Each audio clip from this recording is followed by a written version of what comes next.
All right, so take a look here. Endo access is being made through the porcelain crown of this tooth number 10, that we're going to be retreating. So I'm using a round diamond to go through the porcelain very carefully. Remember, this crown is only about a year old, so it's pretty new, and this patient really did not want this crown to crack and have to pay for another crown. So we were very careful, as always, to go through this porcelain crown very carefully, take our time and go through it very carefully without letting it crack or having it. But sometimes, you know, they do crack. You're extra careful and they still crack. And I always tell my patients that. All right, now I have switched to a long diamond burr and cutting, and going through the rest of the canal using that diamond burr. All right, going through the crown still. There you go. Now I'm going to go ahead and open it up a little bit more and go through the buildup, which seemed like to be composite buildup. All right, so here it is. Went through the buildup. Going to open it up a little bit more. All right, so now the gutta percha is exposed. Let me play the rest. Now I want you to pay attention to what I'm pulling out. Okay, so this is all gutta percha, right? This root canal failed for a reason. It looked great on the x-ray, right? On the PA, the root canal looked fantastic, like it was done beautifully. But no, take a look. That's why you can't trust radiographs to judge the quality of a root canal. Look at all the fluid. You see how wet the gutta percha is? Look at all the fluid buildup. Look at all of that fluid. As I'm poking the gutta percha, trying to remove it, fluids come up.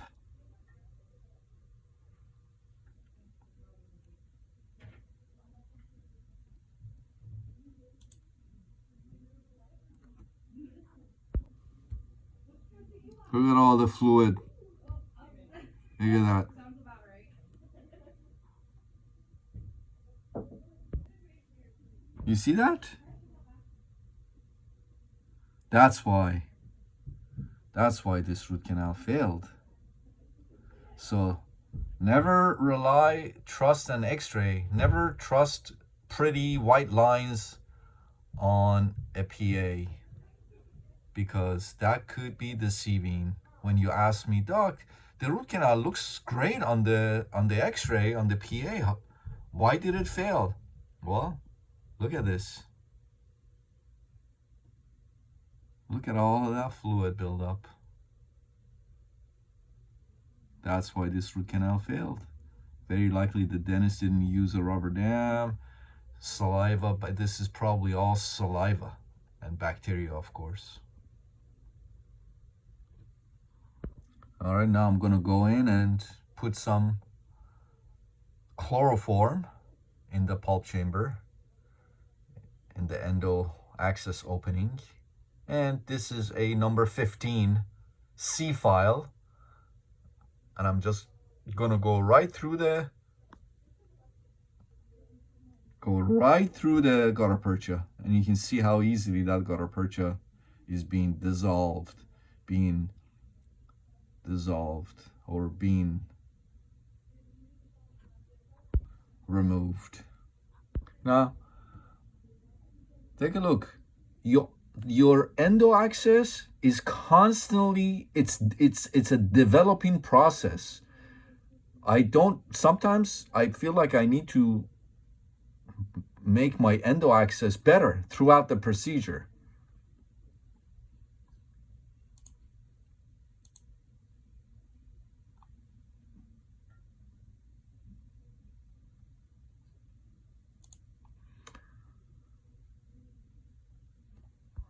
And that's what I did there, just modified my endo access a little bit. And the next thing I'm going to do is, take a look. I can take a measurement, get my working length. And that's what I'm doing here. getting my working length. And here I'm putting 70% isopropyl alcohol in the canal. What isopropyl alcohol does is it makes the mixture of gutta percha and chloroform kind of clump up together. And now here I'm using a flare file, number 20 flare file, and I'm brushing with it. I'm brushing with the flare file, and all this clumped up gutta percha and chloroform mixture are gonna come out. Take a look.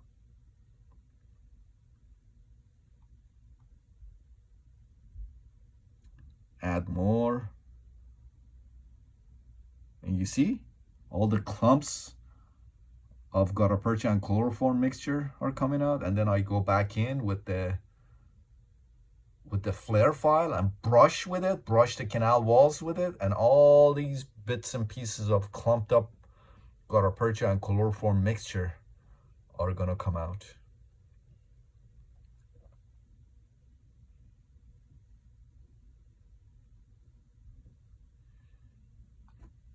And take a look here. There we go. All these bits and pieces of gutta percha I'm taking out. Now you see this lip right here? There's a little lip, and I don't like it. And I'm gonna modify that. I'm gonna get rid of that lip. See, your endo axis is evolving. It's constantly evolving. You're constantly making your endo axis better.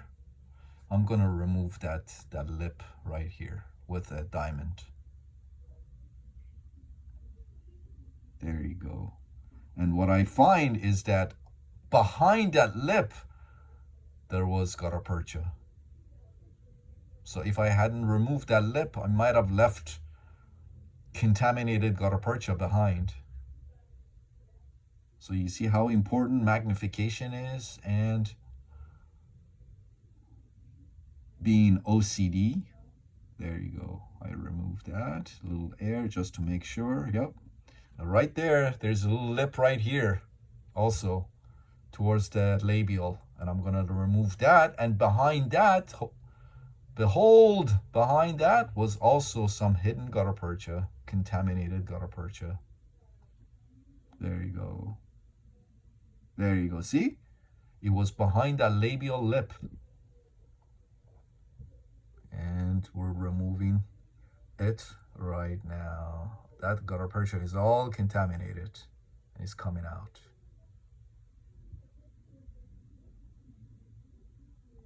There you go. Little air, and it pops right out. Now this is hypo. All right. And now I'm gonna go ahead and start again with the flare file and just brush the canal walls, and look at all the gutta percha that's coming out. Look at that. Look at all that gutta percha. Just all that gutta percha that was attached to the canal walls. Look at all of that gutta percha is coming out. Just brush, brush, brush, irrigate with hypo, and brush again. Irrigate, brush, constantly. And what also, when I run this reciprocating handpiece, when I run it at 1000 RPM, it's also activating for me sonically. And again, irrigate with 6% hypo. Here I'm going in with my NiTi files. I believe this is a S2 E-Flex S to 24 millimeters. That was my working length, 24 millimeters. And again, irrigate, and look at all that gutta percha that's coming out. Then I'm gonna go to the F1, F2, F3. Here I'm using a number 40 edge file in a handpiece. You can lock that edge file in this handpiece, and I'm using the edge file to remove the remainder of the gutta percha. I can see them, and I'm gonna just, there you go, and it's coming out. There you go. You see that? All that gutta percha is coming out. There you go. Very good. Next NiTi file, again to working length 25. I'm brushing, and look at all that gutta percha. attached to that file is coming out. And this is a cotton pellet and isopropyl, and I'm being so OCD as always. I want a very clean environment, so I'm cleaning all of that out. And I was gonna put liquid rubber dam, but I would have had to put, I don't know, three, at least maybe two tubes, syringes of that to cover all of this. And then the other thing is that when I put the liquid rubber dam, when my assistant goes into suction for me, that liquid rubber dam just detaches itself from the tooth and the gingiva, and it's just, I find myself to have to deal with that constantly. So here, as you can see, my assistant is very careful. It's not allowing any sodium hypochlorite to get out of the canal. We're all very careful, so we can get away with not having to use liquid rubber dam in such cases. When the gaps are so huge, the gaps are gigantic. And to put liquid rubber dam, you have to go through 2 or 3 syringes of them, and they detach themselves from the tooth, the gingiva, and the rubber dam as everything is moving. And the suction is being used. And you can see, again, how much gutta percha is coming out still. I repeat this cycle: instrumentation, brushing motion, irrigation, activation, until when I use my irrigation, 6% sodium hypochlorite, no gutta percha comes out. No bits and pieces of gutta percha is seen. Okay? I keep repeating this cycle until I see clear hypochlorite, sodium hypochlorite coming out. It's being suctioned out. No bits and pieces of gutta percha. Again, I'm going back in. This is, I believe, F3. 24 millimeter working length. And irrigate again. 6% hypo. And look, I'm still getting gutta percha out. This is like the 10th cycle, and I'm still getting gutta percha out. I don't want to leave any contaminated gutta percha behind. So that's why you have to be OCD. So my pretty white line on the x-ray is very different from other clinicians' pretty white line on the x-ray. This is the difference. This is the difference. So not every pretty white line on the x-ray is equal. And this is the last cycle, and I don't see any gutta percha bits and pieces coming up. So that means I'm good to go. Now, I want to gauge the apical diameter. This is a number 50 stainless steel K-file, and it goes perfectly to 24 millimeters. A little snug. That means that's my apical diameter. Remember, when my apical diameter is 50 or more, what do? I use an MTA plug. And here I'm reconfirming my working length just to make sure my working length is correct. And my working length, this will show that my working length is correct, is 24 millimeters. Final rinse with 70% isopropyl alcohol. Right there. And microsuction to remove the bulk of the last irrigant, in this case 70% isopropyl alcohol.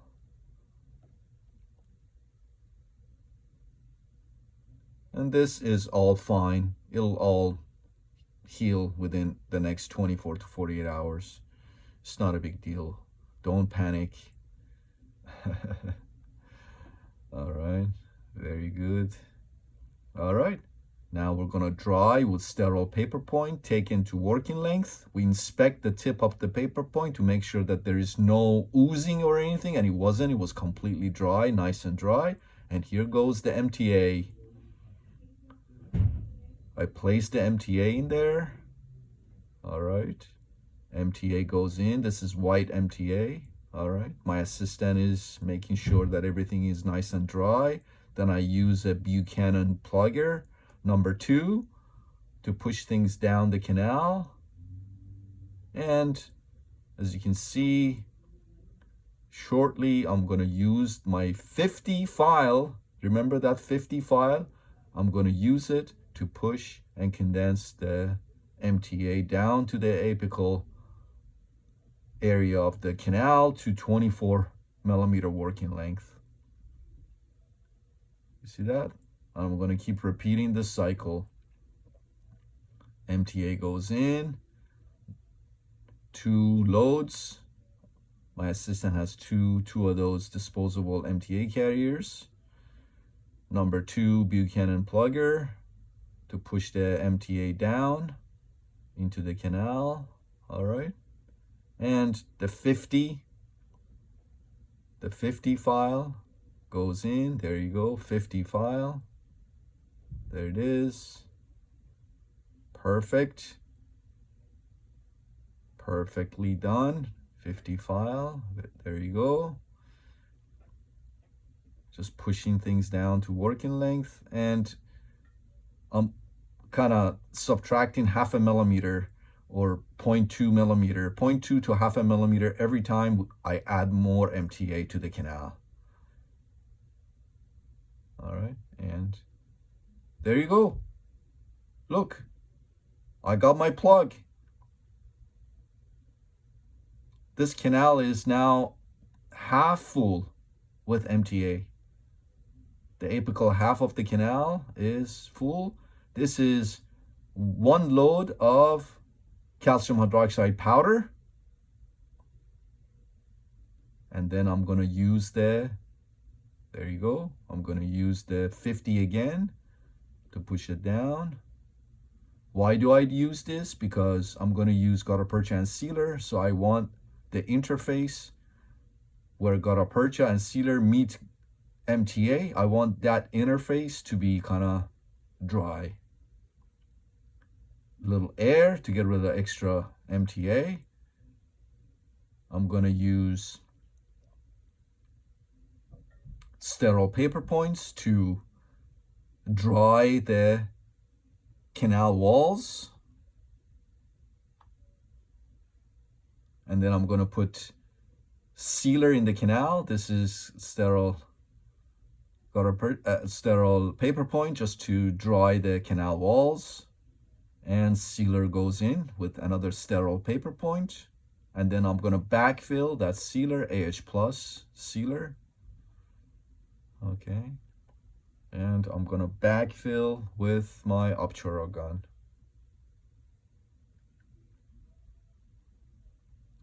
Here it is. Obturator gun goes in. And I'm going to backfill. And then I'm going to use that number 2 Buchanan plugger to condense the gutta percha. There you go.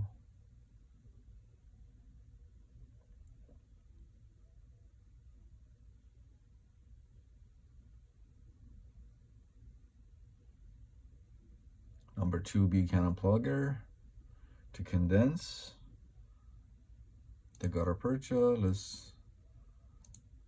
There you go. Very nice.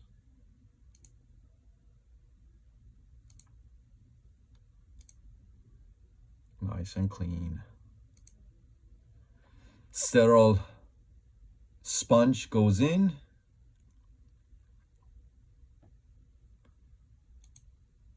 Cavite goes in. And we are done. We are done.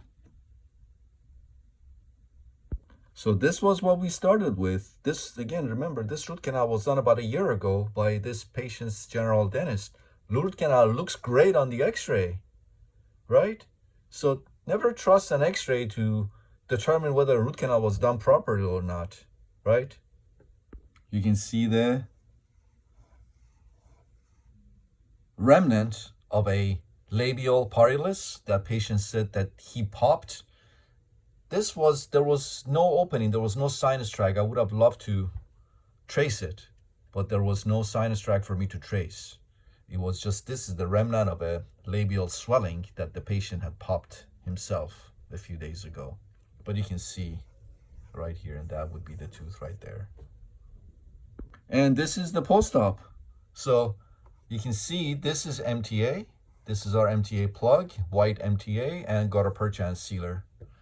Everything went beautifully. I'm very optimistic. You saw how OCD we are when we do endo treatment and retreatment in this case. OCD about everything.